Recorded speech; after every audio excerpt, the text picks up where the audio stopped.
नमस्कार सभी को। आशा करते हैं कि आप सभी अच्छे से होंगे। आज हम सीखने के इस क्रम में विषय विज्ञान के अंतर्गत जिस टॉपिक पर चर्चा करेंगे वह है अम्ल, क्षार और लवण, एसिड, बेस और सॉल्ट। इस टॉपिक के अंतर्गत जो इसके इम्पोर्टेंट पॉइंट है उसे सामान्य ज्ञान की दृष्टि से भी, जनरल नॉलेज की दृष्टि से भी संजोया गया है और यह वीडियो हमारे कॉम्पिटिटिव एग्ज़ाम के लिए भी महत्वपूर्ण होगा। तो आज की इस चर्चा को हम आगे बढ़ाते हैं और अम्ल, क्षार और लवण पे चर्चा करते हैं, इसके इम्पोर्टेंट पॉइंट पे। तो आज के इस वीडियो में हम मुख्य रूप से जिन बिंदुओं पर चर्चा करेंगे उसे देखते हैं।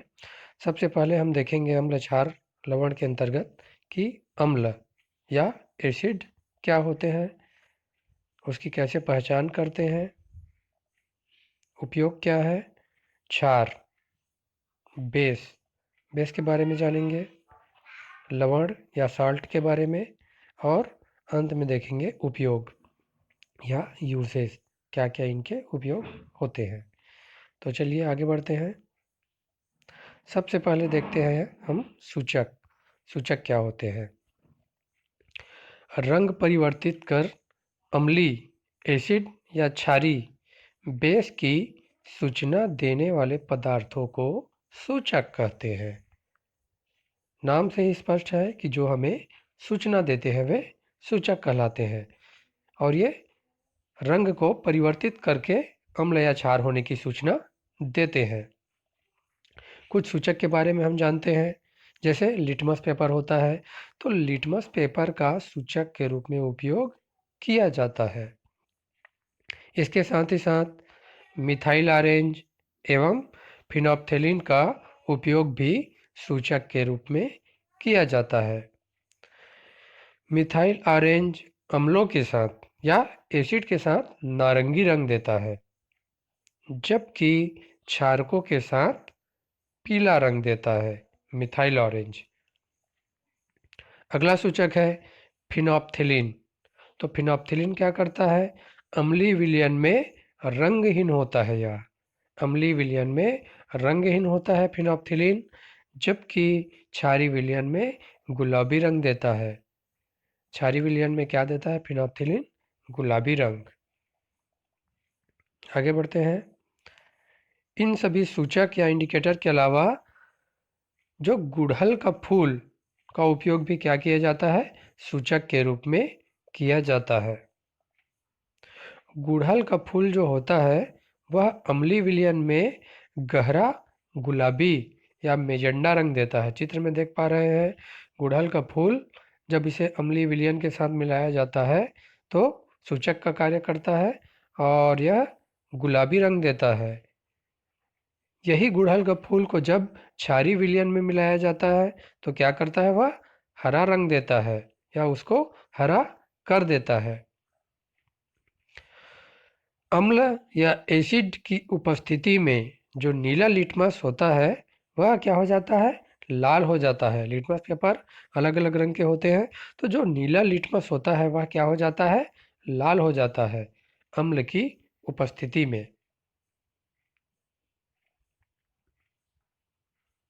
अब देखते हैं एसिड या अम्ल। एसिड शब्द का उद्भव लैटिन भाषा के एसिडस शब्द से हुआ है। किससे हुआ है, एसिडस शब्द से हुआ है, जिसका अर्थ होता है खट्टा। नींबू, संतरा, आंवला, इमली, कच्चा आम आदि इसमें उपस्थित अम्लों के कारण क्या होते हैं, खट्टे होते हैं। हम सभी को कभी न कभी छोटे मोटे कीड़े मकोड़े या चींटी काटा होगा, तो चींटी के काटने से क्या होता है, जलन का अनुभव होता है। और वह जलन किसके कारण होता है, चींटी में उपस्थित फार्मिक एसिड के कारण जलन होता है। पूछा जाता है अक्सर यह प्रश्न कि चींटी के काटने से जलन किसके कारण होता है, तो फार्मिक एसिड के कारण। प्रकार की बात करें तो प्राकृतिक अम्ल क्या होते हैं? ऐसे अम्ल जो प्राणियों और वनस्पतियों में प्राकृतिक रूप से पाए जाते हैं, जैसे नींबू, संतरा, आंवला, इमली, कच्चा आम। कुछ स्रोत देख लेते हैं और जो जो ये प्राकृतिक अम्लों में पाए जाते हैं, क्या क्या स्रोत है। जैसे संतरा और नींबू में कौन सा अम्ल पाया जाता है? सैट्रिक अम्ल। ये भी अक्सर पूछा जाता है।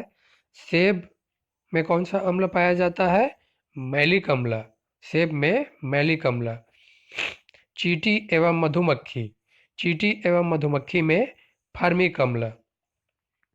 फटा दूध दही में लैक्टिक अम्ल। सिरका में एसिटिक अम्ल। चाय में टैनिक अम्ल। इमली में टार्टरिक अम्ल और टमाटर में ऑक्जेलिक अम्ल पाया जाता है। भूमि से प्राप्त खनिजों से भी अम्ल प्राप्त कर सकते हैं, जैसे hydrochloric acid HCl, sulphuric acid H2SO4, nitric अम्ल HNO3 आदि। इन्हें खनिज अम्ल कहते हैं क्योंकि ये भूमि से प्राप्त होते हैं। खनिज अम्ल भी स्वाद में खट्टे होते हैं। यदि शुद्ध अम्ल में पानी अधिक मिला हो तो उसे तनु या डाइल्यूट अम्ल कहेंगे। यदि शुद्ध अम्ल में पानी अधिक मिला हो तो उसे तनु या डाइल्यूट अम्ल कहेंगे। और पानी की मात्रा क्या हो? कम हो तो सांद्र या कॉन्सन्ट्रेट अम्ल कहा जाता है। पीतल, कांसा के बर्तनों में अम्लों के कारण दीवारों पर क्या होता है? हरापन या नीलापन आ जाता है। हम सभी ने दैनिक जीवन में देखा होगा कि घरों में जो पीतल और कांसा के बर्तन यूज़ करते हैं उस पर जब अचार या खट्टे पदार्थ रखा जाता है तो उसके दीवारों पर अम्ल की क्रिया के कारण हरापन या नीलापन आ जाता है। अम्लों के उपयोग के बारे में देखते हैं तो क्या क्या है। सल्फ्यूरिक अम्ल H2SO4 का उपयोग उर्वरक के रूप में किया जाता है, जैसे अमोनियम सल्फेट, सुपर फास्फेट। साथ ही साथ कार की बैटरी में कार अम्ल के रूप में तथा अग्निशामक यंत्र में किया जाता है। अग्निशामक यंत्र आग बुझाने का यंत्र चित्र में देख पा रहे हैं, उसमें किया जाता है। हाइड्रोक्लोरिक एसिड HCl का उपयोग नमक के शुद्धिकरण में, नमक को शुद्ध करने में, चीनी मिट्टी के बर्तन या टाइल्स की सफाई करने में HCl का उपयोग होता है। घरों में देखा होगा हमने कि जो एसिड लाते हैं उसमें HCl होता है। नाइट्रिक अम्ल का उपयोग, HNO3 का उपयोग उर्वरक जैसे अमोनियम नाइट्रेट बनाने में किया जाता है। साथ ही साथ एसिड का उपयोग सुनार, सोने चांदी की सफाई करने में करते हैं। अगला है बेस या क्षार। तो क्षार शब्द का उद्भव अरबी के शब्द एल्कली से हुआ है। क्षार शब्द का उद्भव किससे हुआ है? अरबी के शब्द एल्कली से हुआ है, जिसका अर्थ क्या होता है? ये क्या होते हैं? अक्सर छूने पर चिकने होते हैं या इनमें चिकनापन होता है।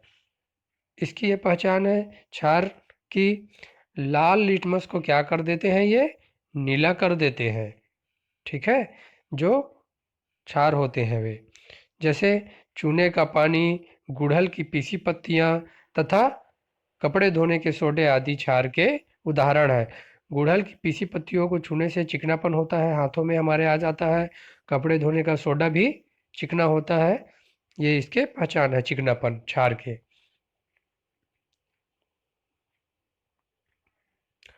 इसके उपयोग क्या क्या है क्षार में? क्षार के साबुन, दवाई, कागज, विरंजक चूर्ण आदि के निर्माण में।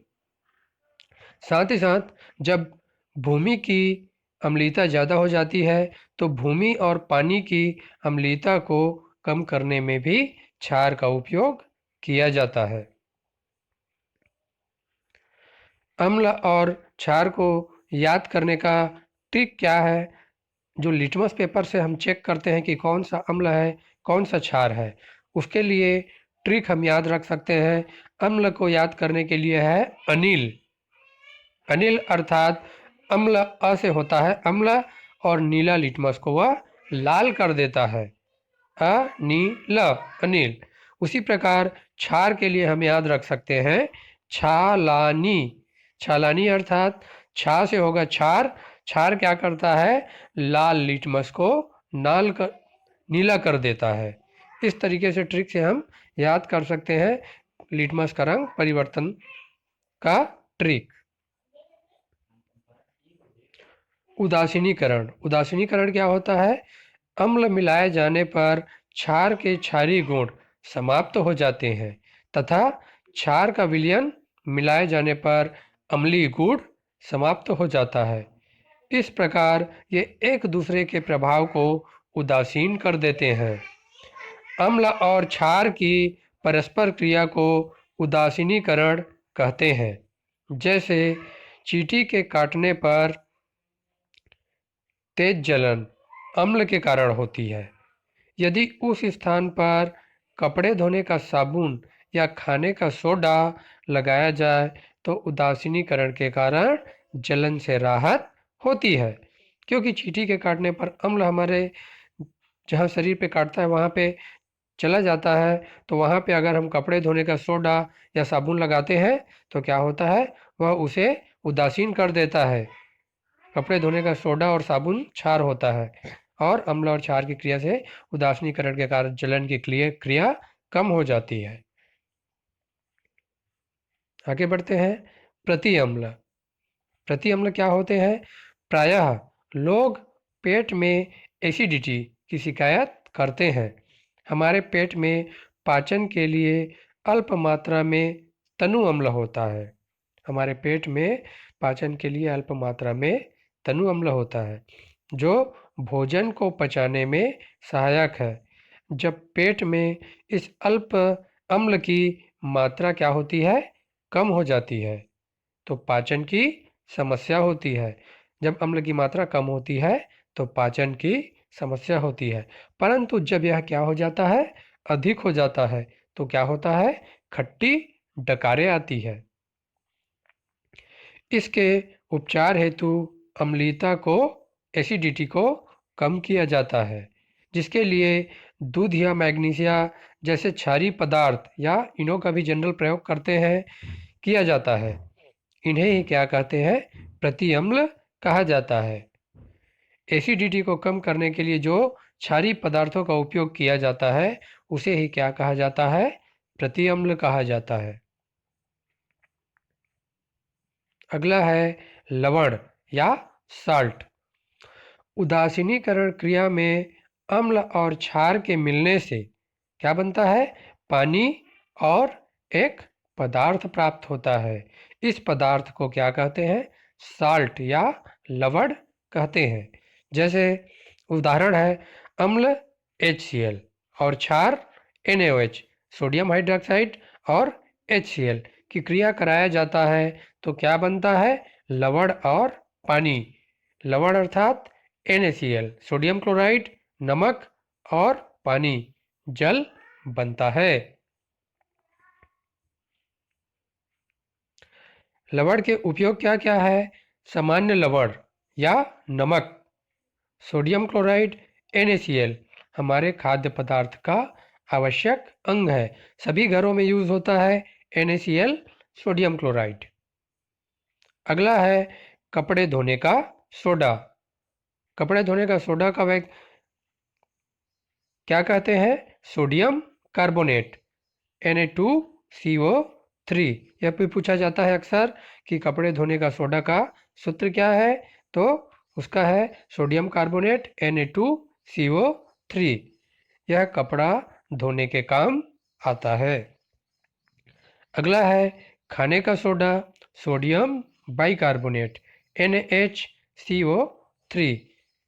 यह केक, सोडा वाटर, शीतल पेय, तथा पेट की अम्लीयता या एसिडिटी को दूर करने के काम आता है।